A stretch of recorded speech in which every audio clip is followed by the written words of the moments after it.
आज हम बनाने जा रहे हैं हरमन कार्डन का। ये मॉडल है AVR 2000। इसका जो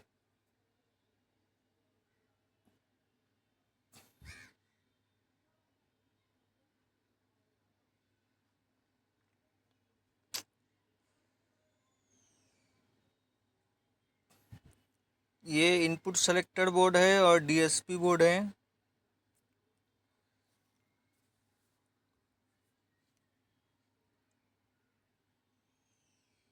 इसके अंदर जो फॉल्ट है वो मैं आपको बता देता हूँ। जो एक चैनल है, एक चैनल में सप्लाई आती है ड्राइव की, चेक करके मैं आपको दिखा देता हूँ, जिसकी वजह से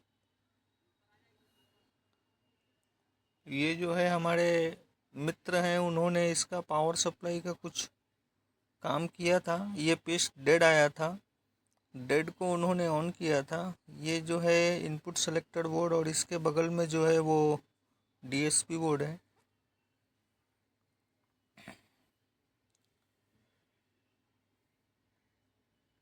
आपको मैं दिखा देता हूँ। ये जो है इसका जो सॉकेट आप देख रहे हो, वो वाइट कलर के जो मोटे रेजिस्टेंस है उसके पास, ये जो है स्पीकर टर्मिनल्स है। एक IC जो प्लस माइनस का है।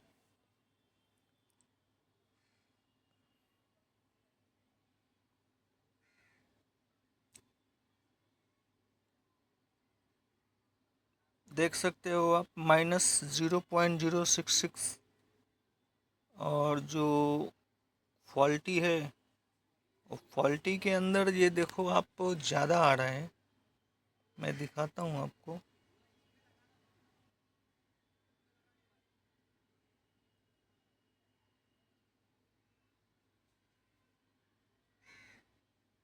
ये वर्किंग गुड जो है उसका है।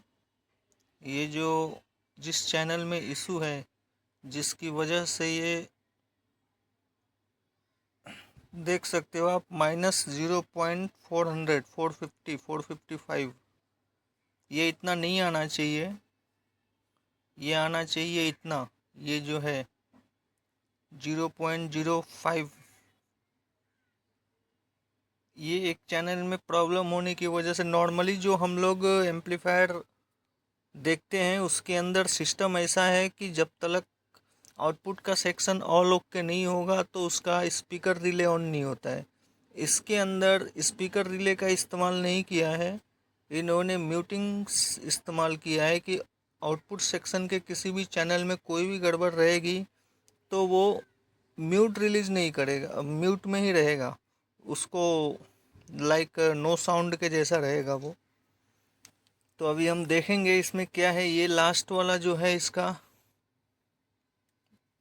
इसमें देखिए -0.052, ऑलमोस्ट इतना। और ये जो है साइड में सराउंड सेक्शन का बोर्ड है, -0.028 और -0.049।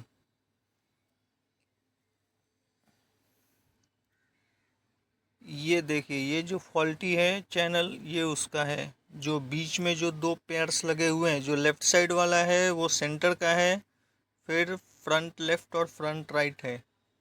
तो जो बीच का जो चैनल है उसमें इशू है। मैं चेक करता हूँ अभी कहाँ से प्रॉब्लम है।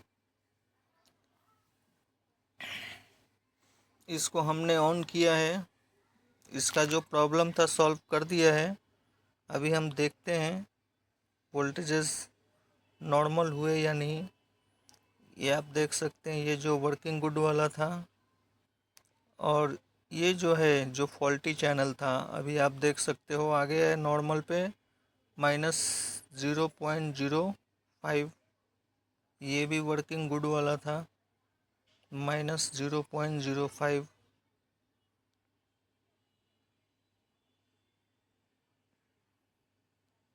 -0.040,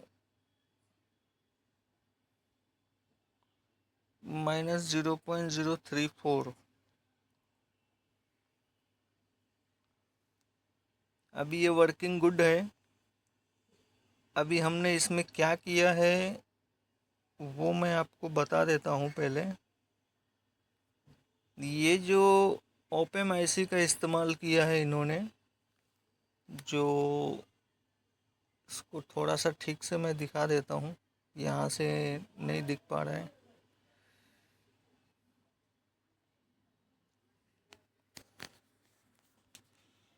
ये जो है ना 4 कंडेंसर के बीच में, ये ऐसी ख़राब थी। यहाँ से इसको सप्लाई जा रही थी जो ऑडियो इन के लिए इस्तेमाल किया है वहाँ पे।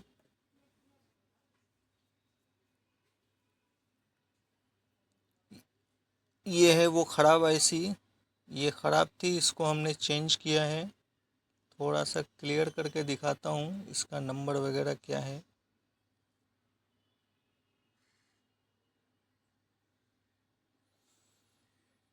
तो इसका जो है फॉल्ट सक्सेसफुली हमने सॉल्व कर दिया है।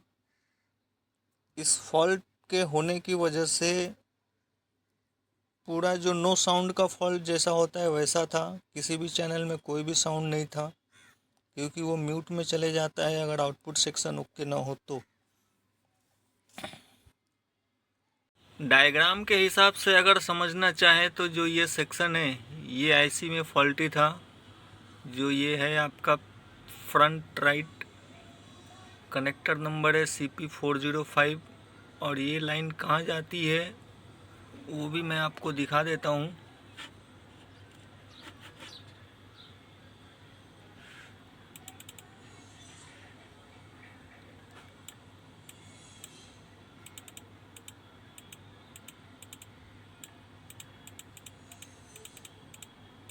ये लाइन यहाँ पे आती है, और अपना जो है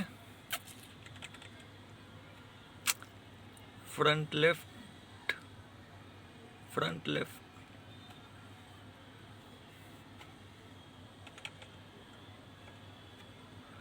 ये सेक्शन में जाती है। और ये जो है मिस बैलेंस कर रहा था इसके सप्लाई को।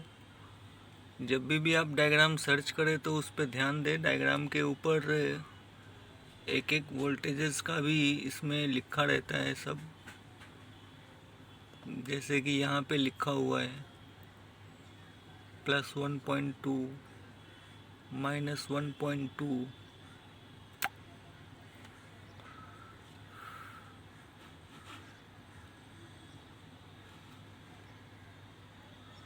फ्रंट लेफ्ट,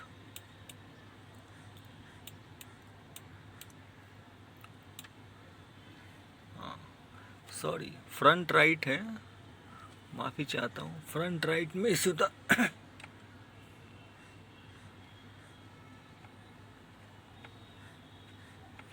ये जो है ना फ्रंट राइट, इसमें इशू था। यहाँ पे वो आईसी ख़राब होने की वजह से यहाँ पे सप्लाई आ रही थी जो कि नहीं आनी चाहिए थी, और इसकी वजह से सारे सप्लाई जो है अनबैलेंस हो रहे थे। उसके ड्राइव के ऊपर वोल्टेज आ रहा था, सॉरी स्पीकर के ऊपर, स्पीकर टर्मिनल्स पे। अभी हम थोड़ा म्यूजिक का आनंद लेते हैं।